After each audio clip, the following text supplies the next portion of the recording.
has nothing to do with racism at all, in fact. So there you go.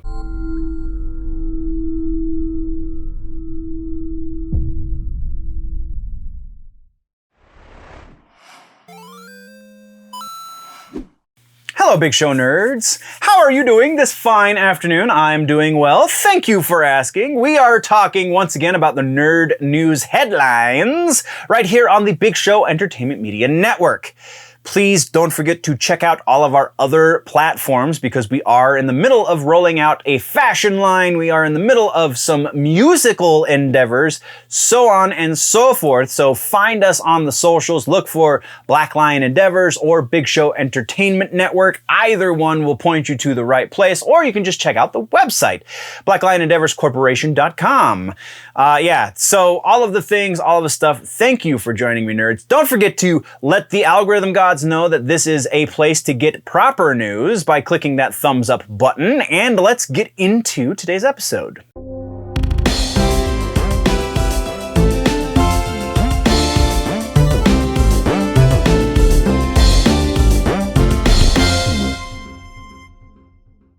Housekeeping for today's episode is once again made possible by energy drinks. Today I'm drinking a Rockstar, not sponsored in any way by Rockstar, but bottoms up, I suppose. So, yeah, stuff and things. Our regular push, social media is a wonderful thing, and it is the metric by which most management types take a media source seriously anymore. And in that vein, if I am to get any of the interviews I am trying to get behind the scenes, then we have to do this push, and we have to continue to do this push until we meet the minimum metric that most management types are expecting. And that minimum metric is approximately 2 to 3 social media outlets with over 1,000 subscribers or followers. So we are steadily on that path, and your help today could definitely do a bunch to further us on that path. So, generally nerdy on every possible social media, pretty much. I mean, the more obscure ones, not so much. I am on Getter. I think that's about as obscure as it gets. That being said, that is our shameless plug for the moment. We do have some shout-outs to follow that up. TikTok shout-outs. Our newest follower is Travis Skipworth. Welcome, nerd, to the fold. Special TikTok shout-out for one K-Dog 2010. K-Dog, I see you, little homie. Thank you very much for everything you are doing right now to help push out the generally nerdy word. I appreciate you, man. I just needed to give you a shout out in the video. Moving on, we have Instagram followers to shout out. We have Lord McDuffie is a new follower over on the Instagram. Art the Clown Official, the official Art the Clown Instagram post, is now following us. Thank you, nerds, for the follow. As well as Janice Warner, 34. Aunt Janice, thank you for the follow. We are related, but still, you follow me, so I'm shouting you out in an episode. YouTube, we have a new follower there. Christopher Johnson, I met you the other day in real life, so shout out to you, big guy. And then on Twitter, we have DJ from the Brightside Home Theater podcast over on the Nerdy Legion podcast network, which I am a part of. So if you are not following the podcasts and me over on Nerdy Legion, then go check out nerdylegion.com. That is the shout out section of the housekeeping. And now we're going to start something a little new. I've kind of been kicking around this idea for a moment for the housekeeping section, and that is we're going to be talking very briefly about this week's upcoming stream. So I'm going to start theming each stream so that whenever we get anyone in chat joining the stream, or if you find me in the game in which we are streaming, like I do a lot of Splitgate these days because that game is incredibly fun. I play a lot of Halo or Mortal Kombat or Rocket League. We're going to start doing that with some sort of regularity. A couple other ones, Fortnite and whatnot. Not Fortnite. I'm probably not going to do Fortnite. I meant to say Apex Legends. So if you find me in game or if you come join the chat, then our theme for this week, and I will hit it one more time on the episode that gets posted up on Wednesday just before we start streaming, streaming.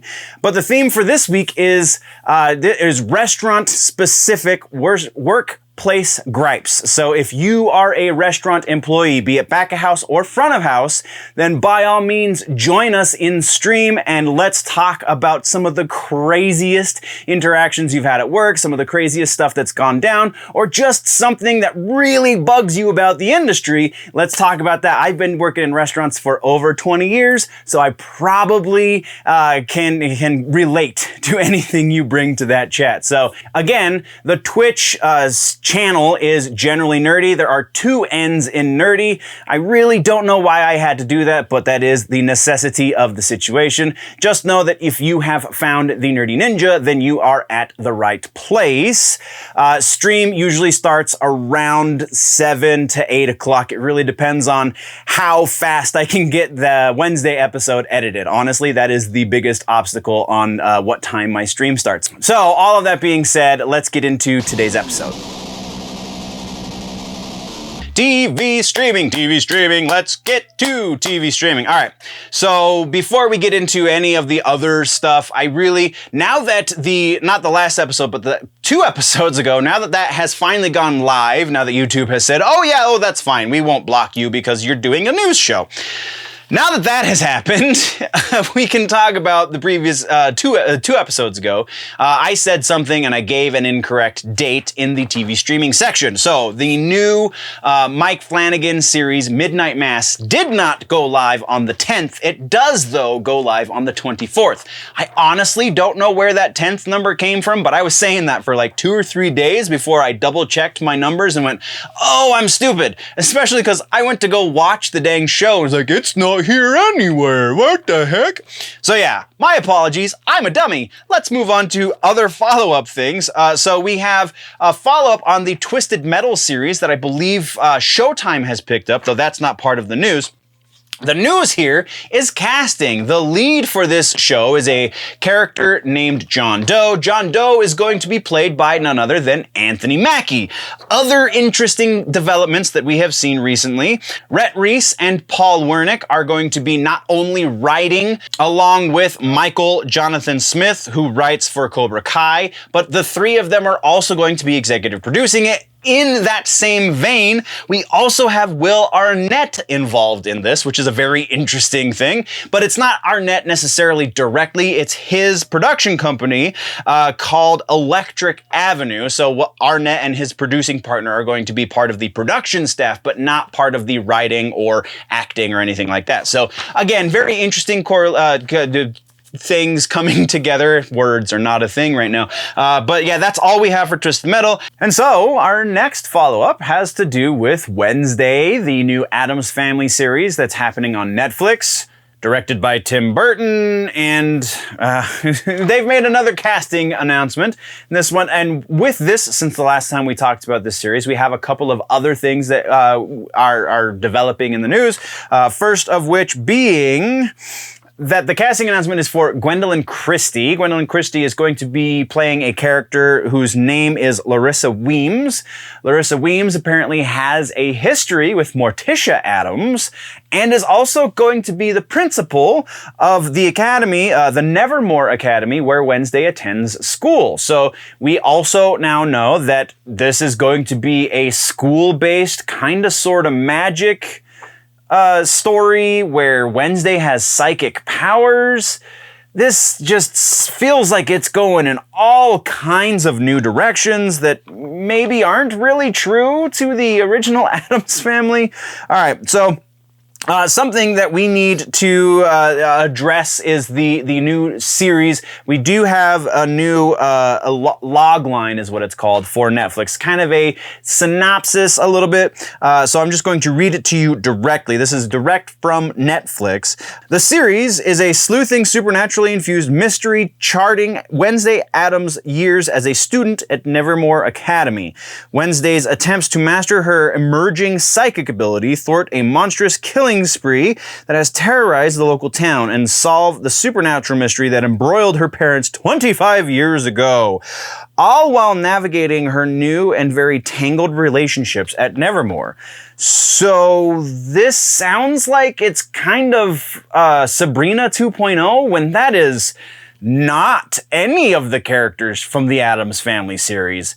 Ever. That has never been a thing in the Addams. Supernatural, the only supernatural involved with the Addams Family is the grisly and the horror-oriented, not telekinesis and magic and things of that nature necessarily. Not in the pop culture kind of nerdy way of things, but more in the horror way of things. That is the genesis of the Addams Family. They're they're like distant relatives of the horror characters that we got. That's why the Munsters was created in response, because these are hearkening back to these characters, whereas the Munsters were these characters. You know what I mean? So it's just a very strange development along the lines of what we're going to get in this Wednesday Addams series. Now, in a previous episode, there was a concern brought in the comments, to put it mildly, of why I had issue with Catherine Zeta-Jones and Luis Guzman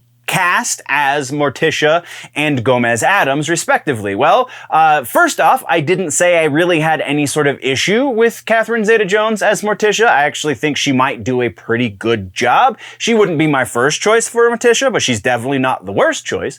But Luis Guzman, I think, is the one that I voiced actual concern over, and I feel like if you pay attention to the vocabulary that I used in that episode, it's pretty clear why I have issue with Luis Guzman as Gomez Addams. Has nothing to do with the fact that Luis Guzman is Hispanic by nature, however you want to put that. He is of Latin descent. Has nothing to do with that. I think, honestly, Latin, it kind of makes sense to put somebody of that lineage in that character. The guy's name is Gomez. It just seems to fit. So that is not the issue. The issue is Luis Guzman as an actor, who is a capable actor, just this is such a different kind of role than he's ever played. And honestly, again, to bring him up against the greatest Gomez that we've ever seen, notwithstanding the original TV show, but Raul Julia as Gomez, honestly, is what most fans think of as Gomez when reading anything to do with the Addams Family anymore. He has some big shoes to fill, and that was my concern. Because while yes, Luis Guzman is capable of doing serious roles, again, as evidenced by his work on the Shameless series, which I think was spectacular, I just don't think he's the guy for Gomez. I very well could be proven wrong once this series happens, though I think this series is going to suffer, now that we have this little bit of extra synopsis from Netflix, is going to suffer from far more than Luis Guzman. And honestly, it sounds like Gomez is going to play a pretty minor part in this series, so I would be surprised if Gomez is my issue once this series airs. Honestly, I think there's going to be a plethora of other things we're going to be focusing on. If Luis Guzman does a mediocre job, he'll get past any scrutiny because, again, of the other issues we're anticipating. So, that being said, I don't care that Luis Guzman's Hispanic. I think Luis Guzman is hilarious. I think he's actually a very capable actor. I just don't think he's the guy for Gomez. Has nothing to do with racism at all, in fact. So, there you go. Oh, I hate that I had to address that, but it was brought up and I can't just let sleeping dogs lie, apparently. So that is what we have for follow-ups in TV streaming. Let's get into trailers, and we have some interesting stuff going on in trailers. Oh, by the way, I don't know if I've mentioned this, but TV streaming is gigantic this episode. So trailers, our first one is a show called Professionals that's going to be coming to CW. The reason we're talking about this is because it has two nerd icons in this show. It is not necessarily going to be a nerdy show by definition. It seems like a fairly common procedural mixed with a number of other things, but Brendan Fraser and Tom Welling are going to be the leads in this series. It's going to deal with Brendan Fraser is a millionaire company owner who owns a tech company. They have a satellite that gets messed up. It blows up at launch, I believe was the synopsis. Tom Welling is a contractor who Brendan Fraser brings in to ferret out why it exploded and so on and so forth.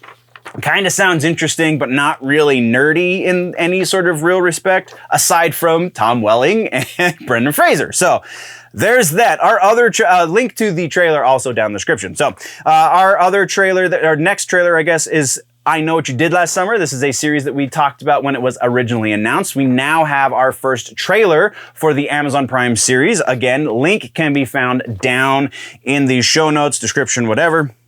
The premiere date for this one, which we have, is October 15th. And then our next trailer, Lock and Key Season 3, has its first trailer. October 22nd is going to be the air date for Lock and Key. Very interested to see where this one goes because it was a bit of a departure from the comic books. So we'll be keeping tabs there. And then our final one is another Season 3. Batwoman has released a trailer for Season 3. So this seems very interesting as well. This show has the strong potential to have a pretty solid turnaround if they can tackle this season properly.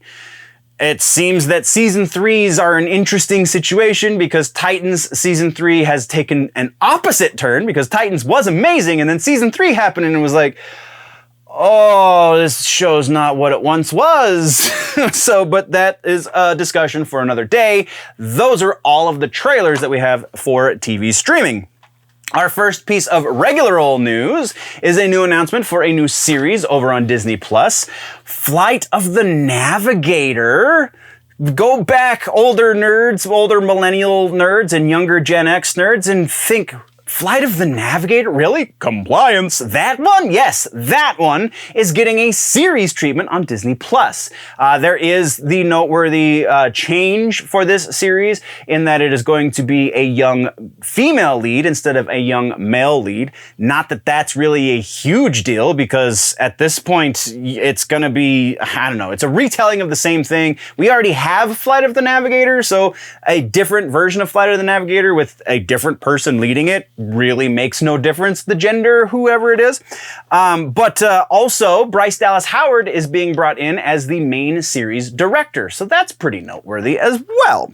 Our next series announcement actually was made, I just didn't see it, apparently, for the previous episode. It was made when I could have put it in the previous episode. I just, for whatever reason, didn't see it in any of my sources until I was doing research for today's episode. And that is Grendel over on Netflix. Grendel, not from Beowulf, not that Grendel, but this is the Grendel from Dark Horse Comics.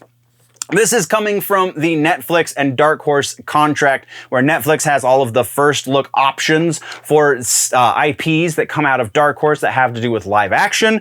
This is a comic book that's from Dark Horse. Series creator Matt Wagner is going to be an executive producer on the project. He has made some public statements stating his excitement for the project. All of the other executive producers are regular players over at Netflix or at Dark Horse Entertainment, their entertainment wing, I guess is more specific. So yeah, again, pretty interesting. Not super familiar with Grendel, though it is one of the longest running creator-owned comic books out there, so that's pretty noteworthy. Matt Wagner is the owner of the IP directly because that's how Dark Horse works. That's one of the reasons why Dark Horse was created. That's a whole other video. But yeah, so pretty interesting there. Definitely be keeping tabs on that. And then our final piece of news, Mobile Suit Gundam is getting a new series. Now, technically, we did get a Mobile Suit series in 2019, so that was only 2 years ago, but it wasn't a proper Gundam series. The last Gundam series, I believe, was over 6 years ago, ended over 6 years ago, and only ran for about 3 seasons. So this new Mobile Suit Gundam is going to be called The Witch from Mercury. interesting title. I honestly am not a super follower of the Mobile Suit animes, but they are pretty awesome when you catch them offhand. You can just watch like an episode or a half an episode just because the artwork is always so interesting and just the way it's done is always so well done. So very excited about this just in a peripheral kind of way, but it will be coming sometime in 2022, so they are hard at work at this right now, and that's only the Japanese release date. No word on when it's going to be coming stateside, though you can pretty much guarantee it will eventually make its way stateside, if not get a worldwide release initially. And that, nerds, is the end of our giant TV streaming section.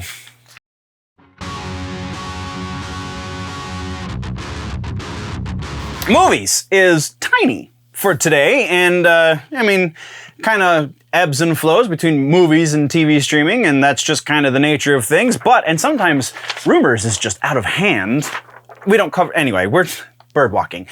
Movies, our first piece is a trailer, a new movie that kind of flew under the radar somehow from Guillermo del Toro, the famed director of the original Hellboy movie and the sequel to that Hellboy movie, and then a million other awesome horror-related things, is bringing us Nightmare Alley.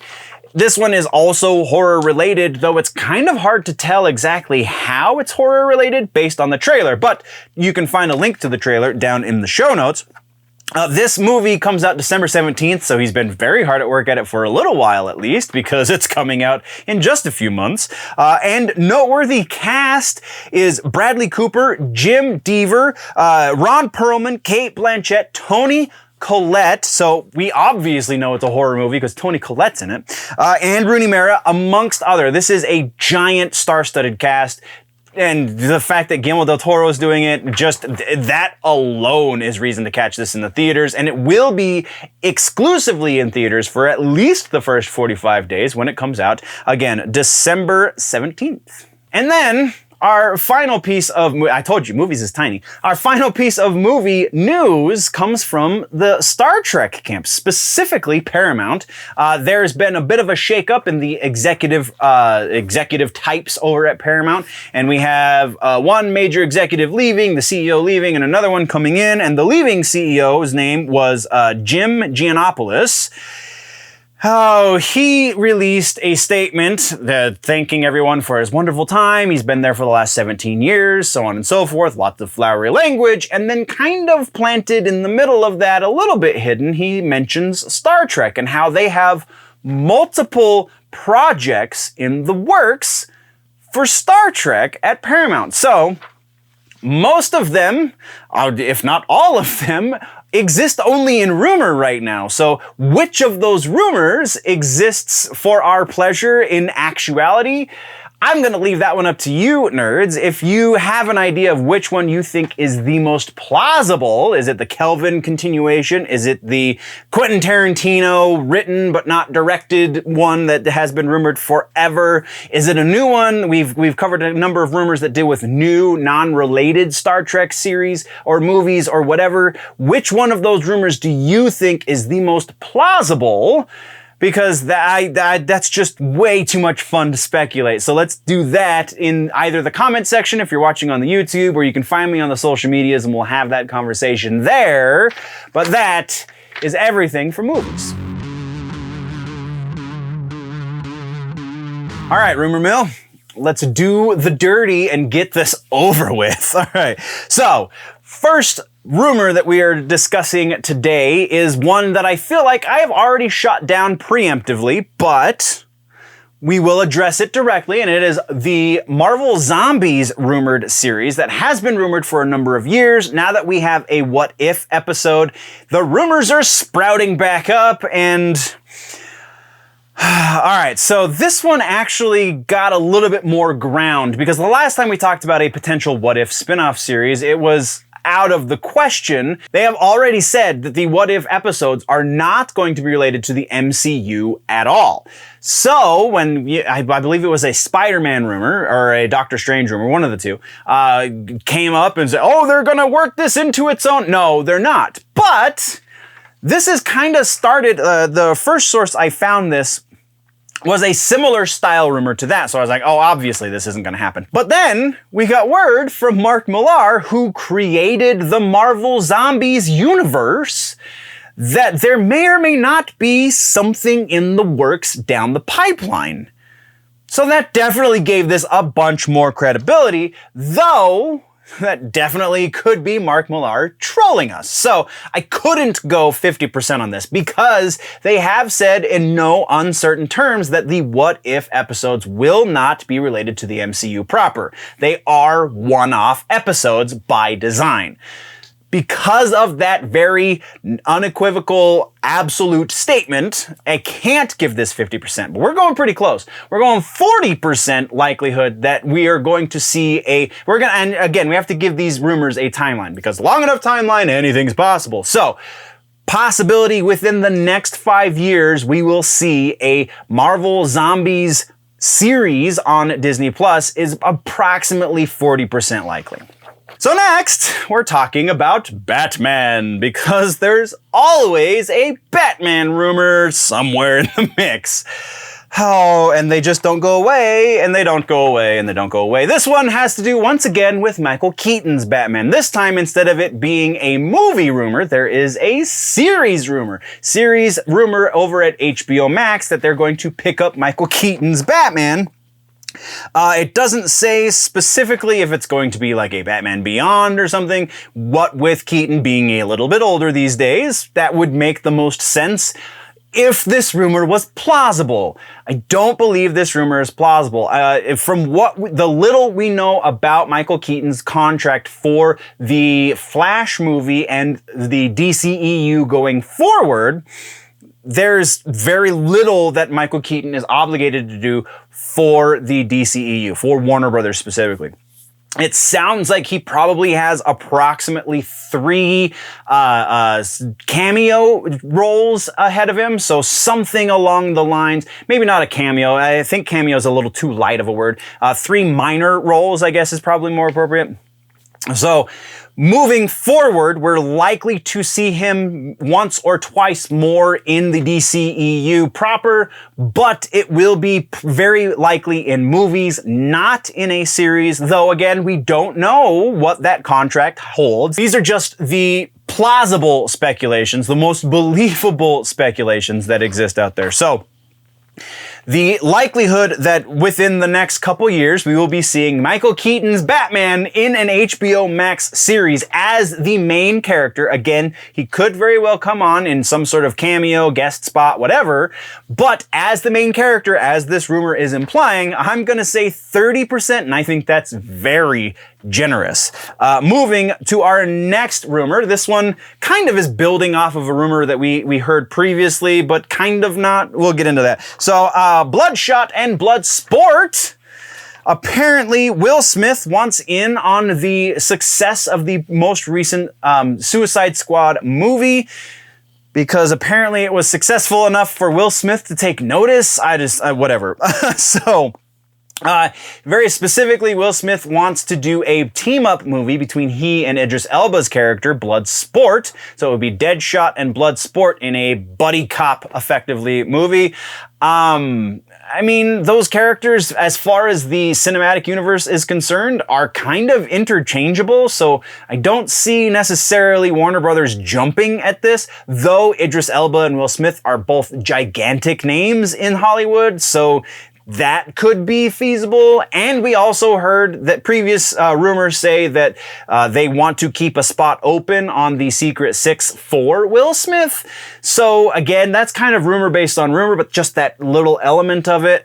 There's just enough on either side that this could really go either way. So we're going to say 50% probable that we will be seeing some sort of team-up movie between these two characters. Our next rumor is inevitable. We have the inevitable Star Wars rumor that Cara Dune is going to be returning to The Mandalorian, even though we don't have any sort of word that Disney has officially hired her back. That being said, we do know that Disney does look slightly more favorable on Gina Carano these days, since, you know, the fallout and everybody going, whoa, whoa, whoa, whoa, whoa, whoa, whoa. You mean you're going to treat your employees that way? So, lending to its favor, the rumor does say it will not be season 3 that we see Cara Dune. It will be season 4 that we see Cara Dune for. Now, we don't know for sure that a season 4 will happen, so that's kind of rumor based on rumor. Kind of. I mean, we do know that there is a plan for at least 5 seasons. They just haven't confirmed that anything beyond season 3 will happen because there's other things going on behind the scenes if you want to believe other rumors. So, all of that being taken into consideration and the fact that I would really like to see Cara Dune come back, though I still feel like Gina Carano needs a couple more acting lessons. Not saying she's a horrible actress, but she's not the greatest, that's for sure. So, that being said, I'm going to put this one right about 60% likelihood that we will be seeing Cara Dune in The Mandalorian Season 4. And then our final rumor is kind of 2 rumors, and that's only 2 rumors because I'm choosing to break it up as such, but it has to do with the gaming sphere, and it is based on Xbox. Microsoft is rumored to be in the search for another Bethesda-level acquisition. Depending on which source you're looking at, the most plausible one that I have read, or the largest one, I guess, I have read, that is being talked about is their potential acquisition of Eidos. Eidos, I think that's where we're drawing the split. So, Microsoft being in the market for another acquisition, pretty likely. We're putting that part of this rumor at about 70%. Absolutely. As long as Microsoft perceives themselves to be second or potentially third in the video game sphere, they're always going to be looking for that next big move that might get them a little bit more play in the market. So yeah, 70% likelihood that they're on the market trying to acquire another big developer. That big developer being Eidos does not seem plausible. We're putting that one at about 25% because there are bigger studios that they stand more to gain from. Yes, Eidos does have a pretty big back catalog, but as far as relevance in today's gaming world, it seems kind of flat, I guess is a good way to say that. So yeah, we're 70% likely that Microsoft is going to make a big acquisition in the near future. 25% likely that that acquisition will be Eidos. And that is all we have for rumors. And that does it for this episode of Headlines Nerds. For more in-depth conversation on the pop culture nerd news for the entirety of the news show, or just other generally nerdy things, you can join me on my personal YouTube channel, Generally Nerdy. While you're here, though, don't forget to like, subscribe, and share on all of the Big Show Entertainment Media platforms, and tune in next time for all that's happening across the nerd world.